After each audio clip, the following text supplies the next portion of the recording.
Okay, welcome to First Draft Live. I'm Mark Bonner, BizNow's editor-in-chief, coming to you live from New York. It's Friday, November 21st.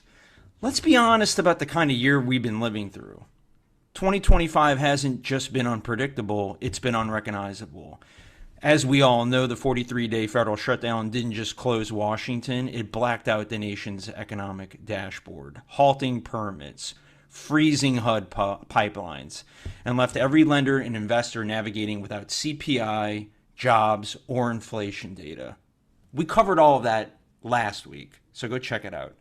But at the same time, U.S. tariffs climbed to their highest sustained level since the 1930s, pushing up costs on metals, machinery, and core construction inputs. Rate cut expectations have flipped back and forth all year as inflation eased, then reaccelerated, then eased again. Who knows what we'll see in a few weeks from the central bank. And the capital markets, they've thawed, barely. CRE reinvestment activity is up modestly from 2024, but still far below pre-pandemic norms. And deals are clearing only after heavier scrutiny and wider spreads. On the fundamental side, the picture is just a split. Industrial and data centers remain red hot. Retail has held its footing. Multifamily strength depends entirely on local supply and insurance pressure, and office, at least nationally, is still sitting near record high vacancy levels around 20%, with values still searching for a floor. So in other words, the signals we've relied on for decades didn't just flicker this year, they have failed. And that's exactly why today's show matters. Few people understand this moment better than Peter Linneman. He's not just an economist. He literally wrote the book on commercial real estate. And on a personal note, his BizNow video education series trained an entire generation of CRE professionals, myself included, so thank you, Peter. And he's spent his career studying how markets behave when clarity disappears and discipline becomes the only real compass. Peter, welcome to First Draft Live. Thank you for having me. Great pleasure to be here. Pleasure's all mine. So, Peter, before we get tactical, I want to pull the lens back a bit. For years, I've heard the most seasoned people in this industry say, I've been through this before, we always come out on top. And sure, experience matters. Discipline matters. Long memories matter. But tough periods also separate the field. Some players rise above it, some disappear, sometimes spectacularly, as we have seen. But this year feels different. The shutdown blacked out the data we rely on, tariffs spiked to levels we haven't seen in generations, rate expectations continue to roil, fundamentals contradicted each other. The usual signals just broke. So let me ask you this.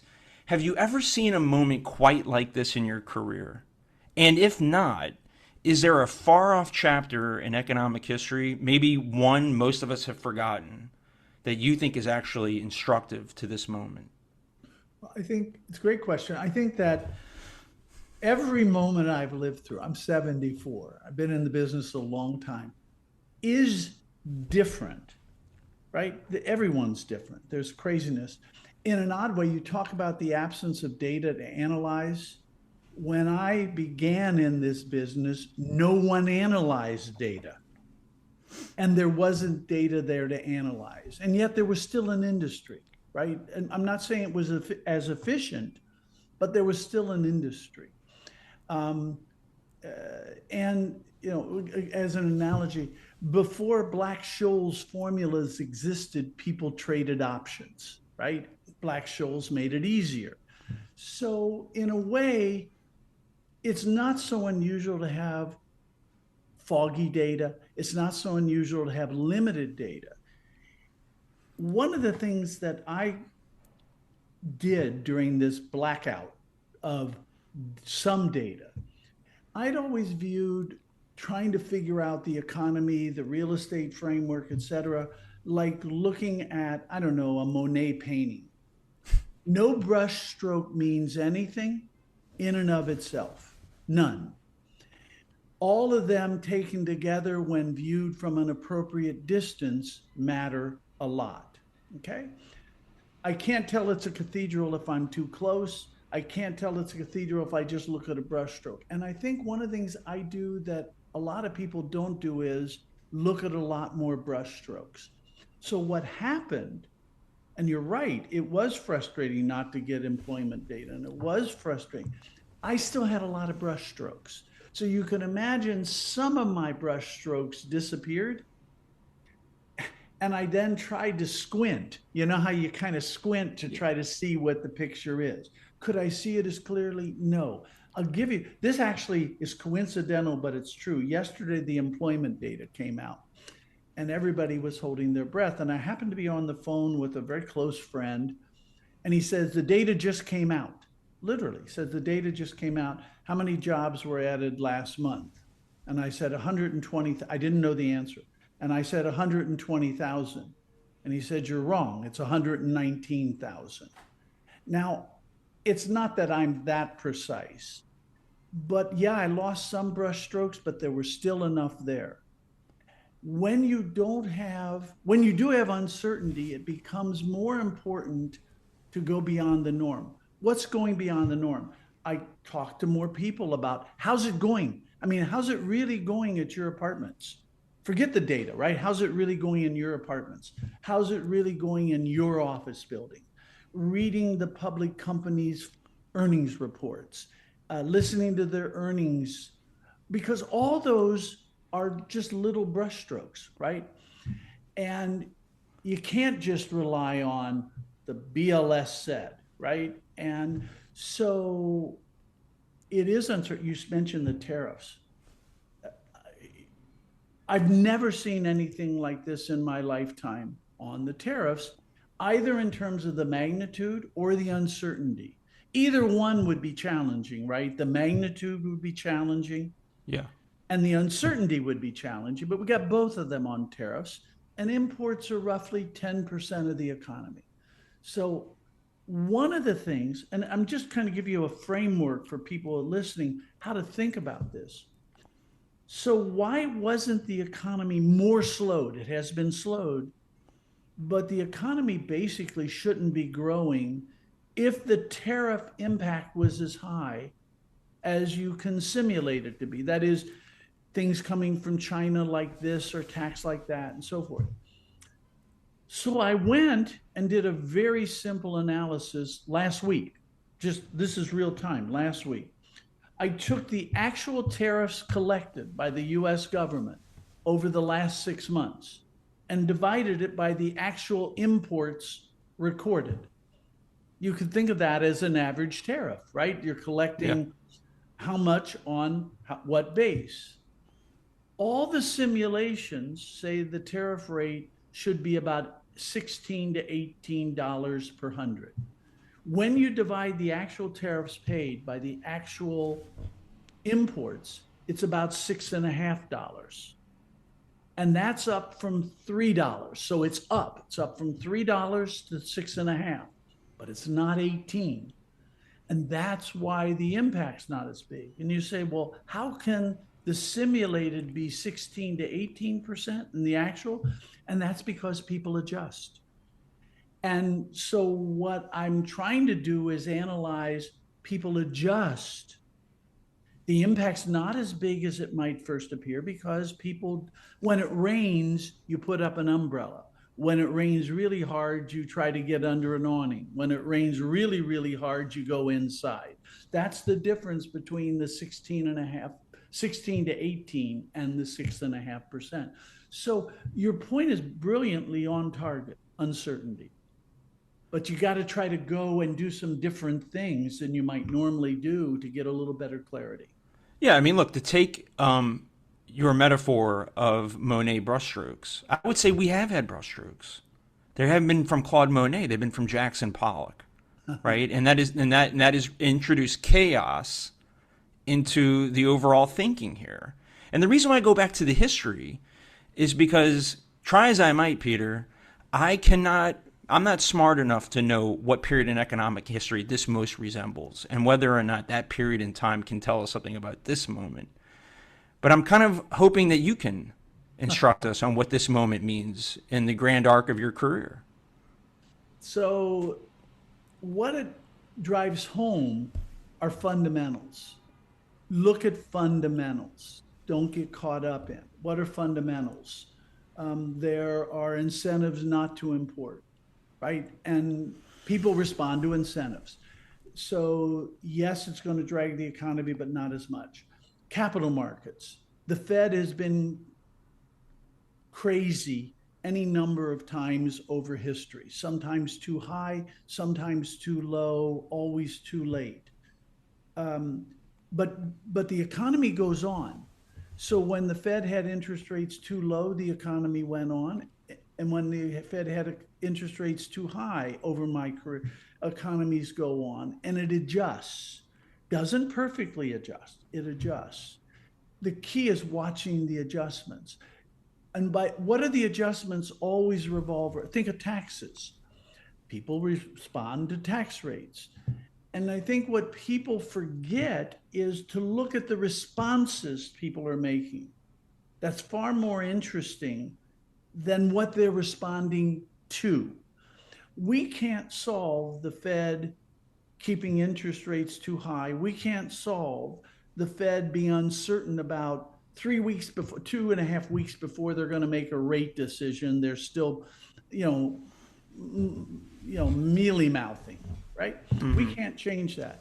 We can adjust to it and watch the adjustments. What are the adjustments people are making? The adjustments people are making are borrowing less, right? Because you don't know what your cost of capital is going to be. Is this a moment to lock in long or lock in short? When you don't know, borrow a little less. And so those are the things I think to focus on are the adjustments more than the impediments. Um, you talked about office uncertainty. Look at how people are adjusting more than the impediment, which is nobody knows how much space they need. Right. And then meanwhile, with all this uncertainty that we're talking about here, there's mispricing, right? Yeah. Some industrial markets are trading at pre-pandemic pricing, while office values, to your point, in several major metros continue to slide. Retail looks stable. Data centers look unstoppable. We'll talk about data centers in a second. Multifamily is turning into a tale of two Americas, depending on supply pipelines and insurance costs. Where do you think commercial real estate is clearly overpricing this fear and uncertainty? Overpricing. I don't think there's a lot of sector where real estate is overpriced. I certainly not office, certainly not good office is overpriced. I don't think multifamily is overpriced. Quite the opposite. I think most multifamily is underpriced compared to its performance. Industrial, more or less correctly priced. I think hotels are being underpriced in that people are waiting for the next shoe to drop. The uncertainty phenomena, they're overweighting the uncertainty in the pricing. And there's a lot of short-term money. So when there's a lot of short-term money, that uncertainty weighs more heavily. Retail, around right pricing. I think retail has the advantage right now, good retail, in that 5 years ago, everybody thought nobody would go to a physical place, right? It was all going to be done online by now. Yeah. And COVID proved that's not going to happen. And so people now look at good retail as a good cash stream. Um, and then, as you say, data centers are a whole new game, whole new game. Well, let's talk about data centers because, I mean, you want to talk about uncertainty, right? There it is right there. On one hand, you've got a turbocharged situation where trillions of dollars are anticipated to go into this over the next 5 to 6 years. Billions upon billions have already flowed in. It's red hot, but it's also red hot on the other side in terms of the fear, worries about a bubble, the local politics that continues to be a headwind, the power supply issues. And so this bubble thing continues to bubble. I mean, even within 24 hours or less of NVIDIA punching way above its weight class, which is the biggest weight class there is in the financial world, then the stock market did its thing the next day because it's still has fear. Let's get to a question from our audience on this front, Peter. Can you address all of the noise surrounding whether we are in a data center development bubble? What is your take on this? Okay, so let's take the supply side. Right now, the margins for developing data centers, because there is a lot of money out there, and there's not a lot of supply. Right now, the margins are probably 4 times normal.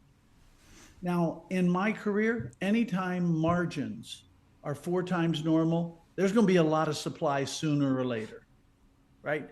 So somebody's going to get caught out. So right now, it's terrific. If you can come up with the capital, there are tenants that want to be there. Even if you do it spec, there are tenants who want to be there.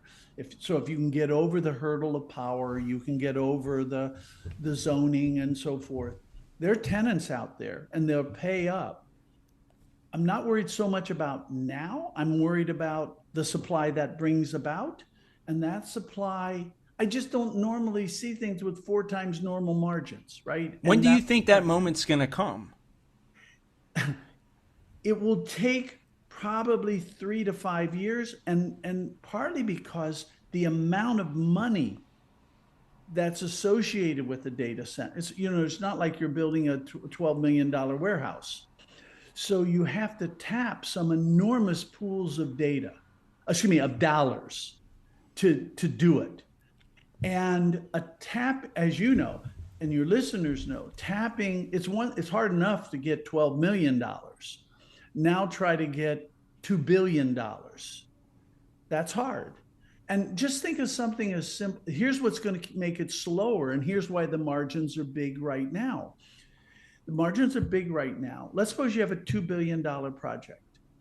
And let's suppose you can find banks who are willing to do $1 billion. $1 billion bank syndication is a huge load. It's not easy, especially if it's spec. You have no lead tenants. And I still need $1 billion of equity. That's not easy to come up with, $1 billion of equity for a spec project.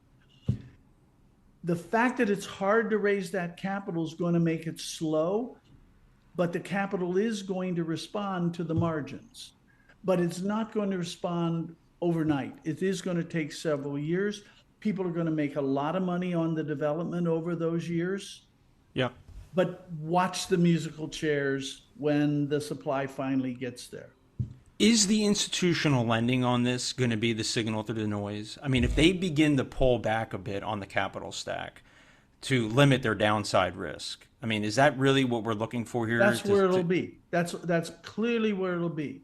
My guess is you're going to get one more. Right now, you have bank syndicates kind of leading it. They're going to run into limitations on their balance sheet. What are they then going to do? They're going to securitize it, right? Once they securitize it, because that's a bigger syndicate than just 8 banks, right? They're going to securitize it. Once they securitize it, the next things are going to cut it up into AAA, AA, single, et cetera. Yeah. That in the beginning, that will be tightly underwritten, and at the end, that will be loosely underwritten. And that's where the music ultimately will end, because the banks will go only so far on their balance sheets. They'll go broader by doing it as securitization. It'll be well securitized in the beginning and poorly securitized at the end. And I think that's about a 4-year journey. If you're just joining us, this is First Draft Live. I'm here with Peter Linneman, the guy who literally wrote the book on commercial real estate, talking about the word of the year, uncertainty. Peter, let's go to another question from our audience. Is the new normal in CRE, at least for the foreseeable future, a period of prolonged uncertainty driven by several factors, most notably the policy direction coming out of Washington? And I would include the Fed when you say the policy direction. I wouldn't limit it to simply the White House and Congress. I mean, the White House is trying to dictate Federal Reserve policy, as we all know. I would include the whole thing. And by the way, I'd go even one step further. As you know, there's a number of court case. I'm not a legal expert. There's a number of court cases about tariffs in front of different courts that will presumably end up in the Supreme Court. So there's the uncertainty of what the White House will do. There's the uncertainty of what Congress is going to do in reaction to that.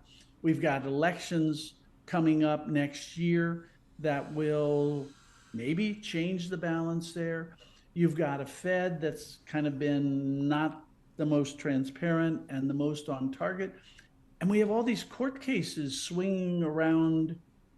Take something as simple as, not simple, something as basic as immigration. I had a friend, I made a comment about 4 months ago that you're going to see some very publicly prosecuted immigration cases, right? And it will slow immigration. And I had a friend who said, especially if we're going to do them one court case at a time. And that's not quite what we're doing, but you tell me the transparency on where immigration law comes out on. I'm not a legal expert. Many of these things have never been litigated in this way.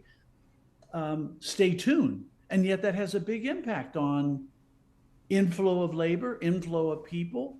What will that do to labor markets? So I'd say most of the uncertainty we have comes out of Washington, which is legal, judicial, legislative, administrative, and the Fed. Lots of uncertainty coming out of there. And what we're doing is reacting to it. Now, here's the good news. If people can react, if Turkey, the country, can grow amid all the uncertainty that economy constantly has, we'll do okay because we're more resilient, more transparent. Would we do better without all this uncertainty? Absolutely. Absolutely.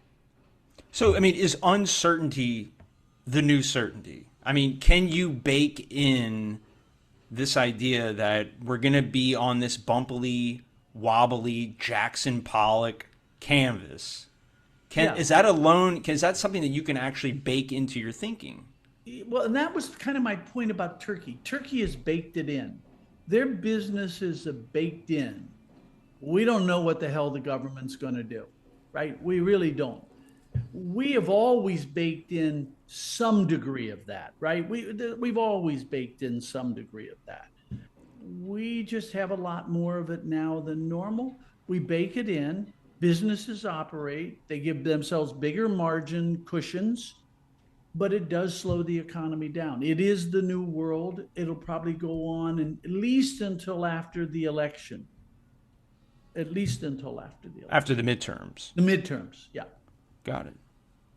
I mean, you tell me what happens in the midterms. Let's suppose Trumpism gets totally defeated in the midterms. One path is going to happen. You tell me Trumpism gets totally reinforced at the midterms.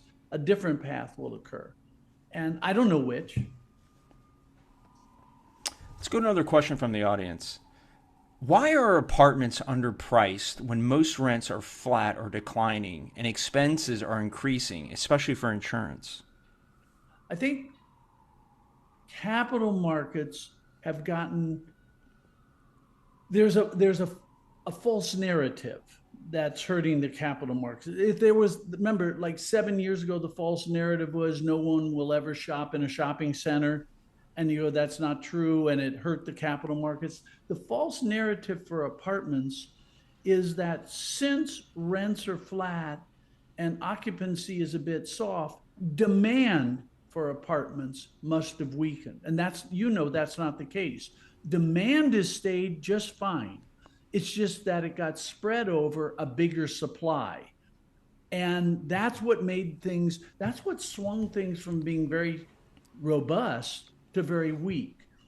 And I don't think the capital markets have fully figured out that it wasn't demand. It was all supply. Demand has stayed strong. Single family housing is way underproduced. That's the best thing that could ever happen to multi. That's not going to go away. And as supply pipelines, and as you know, in every market, supply pipelines are getting shrunk. We still grow. We still have more people. We still have more income. And we have single family getting more and more expensive because we have a shortage. I think what you're going to see is that narrative change in 2027, 2028, and you'll see a rebound in pricing, not unlike what you saw in retail as people realized, oh, a Publix anchored shopping center is not going to become a ghost town. So what's your outlook on multifamily? 10 years. I know that's a big it's a 10 big years, question. 10 years, you'll do an unlevered return on a portfolio of multifamily around 9%, 9.5%. That's my prediction. Um, how you get there? You unlevered. Let's because the leverage makes it a different Yeah. game. But you're going to get there in that you're going to get a 5% yield coming out. You'll get growth of several percent a year from inflation. You get growth of 1% or so beyond inflation in values because construction costs go up faster than inflation. And you sit down and you do the math and you get 9 to 9.5% Yeah. over a 10-year period with uncertainty and volatility in between. Okay. You lever that up, and depending on how much, you're going to convert that 9 to 9.5% into, at low leverage, 10 to 11.5%. At 60% leverage, you're going to take it up to something like 12 to 14%. Hard to get a lot higher leverage than that, but you can. And of course, as you push the leverage higher, you run the risk that you get squeezed on a moment and you won't be around to realize that return. Whoever is going to come in and grave dance on you is going to realize it. So there's no free lunch. But yeah, that I have pretty clear transparency on that as a pricing and as a return on multi. So let's talk capital just for a second. Capital has not disappeared this year, but it has gotten pretty cautious. The quiet story is that it's not wait and see for some players. The most sophisticated capital has probably already started positioning for 2026 and maybe even beyond. Peter, where is capital actually flowing? Not talking about where it's flowing, but where is it actually being deployed right So now? it's doing the same thing it's done in every capital cycle I've witnessed. It pulls back. Each time it pulls back for a different reason. It may have been the war in the Middle East in the 70s, and it could be a terrible economic crisis in the early 80s. So whatever, 9/11. Each time it pulls back, when it comes back, it has the same DNA. It starts with the safest assets in the most liquid markets with relatively low leverage. And it flows into that. And then you can almost think about it as a waterfall. And those markets get back to normal. Those real liquid, real transparent, high quality get filled up. And not even like a waterfall. What is this where they do champagne glasses, and it keeps flowing Yeah. down the, think of it that way. You start with the top champagne glass and then it flows to the next level. Yes, some drips to the third and some drips to the fourth. It then gets to the highest quality and the secondary, less transparent markets. And then it gets to the secondary assets in the most transparent markets and it finally gets, and we've seen this every time, it finally gets to the run of the mill. I don't mean that in a bad sense. The run of the mill assets and run of the mill submarkets, it finally gets to. And they're always the last to realize it. So where's the money going now? To the best asset. Think of office. It's pretty transparent. If you wanted to get money for office right now, you would want to have the best buildings, and best in terms of occupancy, right? And tenancy and lease up. You'd want to have the best buildings in New York, in the best submarket of New York. And if you had the best building in New York, the best submarket in New York, you can get capital. It's flowing there. Now move down the food chain, not so much. If you have apartments in the good submarkets, it's flowing there. It's down to the second and third levels of the champagne glasses for multifamily, but not all the way down. Industrial, if you've got um, Amazon as your tenant, you're doing just fine from a capital market point of view. It's as you move down and you have a 50,000 square foot. So just think of that champagne, what do they call it? Like tree. I don't know what they call it, but you know what I'm talking I know about. you're talking about. But Peter, not everybody operates with the cream of the crop, right? Not everybody's playing in New York City in in the financial district or Midtown, where the strength of the U.S. office market rests, at least historically. Not everybody's able to play in the top asset classes, and even if they are playing in the top asset classes, they're not playing on the map where it's the hottest. As you've taught us through your videos, there's a thing called Class B and Class C, and I know that's eye of the beholder. But I mean, what do you do if you're not able to play in those very tony corners of the U.S. real estate market? So, and most of us don't play in that, right? I mean, Right. most of us don't play. I think the most critical thing, if you're going to be an investor or an operator in the normal levels, there are many more glasses on those bottom two rungs than there are on the upper rungs, right? It's another way of saying it. You have to have patience. You got to wait till it gets down to you. That means you've got to go in with less leverage. You've got to go in with a strategy of longer hold if you're in those not top quality. One of the things being the top quality affords you is the luxury of, if you want, higher leverage. And if you want a shorter hold period. But I think you're 100% right. And I've counseled a lot of people over the years. If you're in these lower rung, I don't mean lower in a bad sense, just think of it in the flowing down of the capital.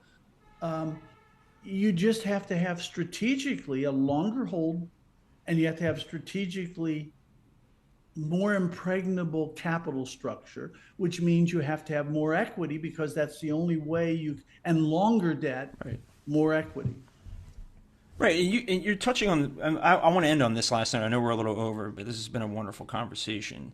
Uncertainty doesn't just break models; it breaks decision making. Committees freeze, timelines slow. Everyone waits for certainty that never arrives. I feel like this has been the story every year since the pandemic began, and yet historically, the investors who outperform in certain periods aren't the ones who wait. They're the ones who act with discipline while others hesitate. But Peter, there's a lot of fear, and it's been built up over the last 5 years since we've been in this pandemic. Do I move now or do I wait? This quarter or next quarter? Survive to 25, bliss to 26, heaven in 27. All these ridiculous things that have been said by the industry. It's a lot of wait and see, right? No one wants to be the first one through the wall necessarily. How do you get past that psychology when One you're of the dealing with challenge, all of these things that are happening that you're talking about? one of the challenges is the horizon, the investment horizon of more and more capital has gotten shorter and shorter. Just think of private equity funds, right? They're kind of 3 to 5 year models. Not all of them, but they're sort of 3 to 5 year models. You better be able to time to get a 3 to 5 year model working. And people are not paid to take risk when others aren't taking it. And that's one of the reasons so much money is sitting aside. You say, oh, they're paid to take risk. No, they're paid to take risk when others are taking risk, not just to take risk. And when no one's doing anything, everybody sits. That's when the opportunities are greatest. And I'll give you I think this is a good thing for people to end. I think it's a good time to act if you can hold. If you can hold. I think it's not a great time to act because of all the uncertainty if you have a 3 to 5 year window, because you could get caught out on it. So think of it this way. and I'll give a backup to this. If you're going to hold a property for 30 years, think of an apartment building. You're going to hold it for 30 years, and you think the first year it's going to give you a 6.2 yield on cost. Okay. And it comes out of the ground, and because the market's weak, you only get a 5.7 yield on cost. If you're trying to hold that 3 years, you're dead. You're dead on that difference. If you hold it for 20 years, the performance of that asset over 20 years has almost nothing to do with whether it was a 5.7 in the first year or a 6.2. It's about all the things that happen in the other 19 years in the capital markets and so forth. And you need capital and courage. You need both. You need capital and you need courage. Short investment horizons make you not courageous. They should make you not courageous. And I was at an event that I kind of host, and we got talking about development in June with a big group of people. And most of the 3 to 5 year investment money was saying, no, I'm not developing. Very interesting.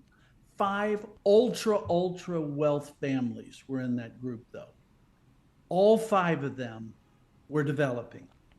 All 5 of them said basically what I just did. We're going to own this for 20 years. We think it's a great location. We think construction costs are, reasonable. We don't know whether it's going to be a 6.2 coming out of the ground or a 5.7. We would prefer it to be a 6.2. We have low enough leverage. We're going to survive. And it was very interesting. All 5 ultra high wealth families were developing now. Why? They happen to have courage and they have capital.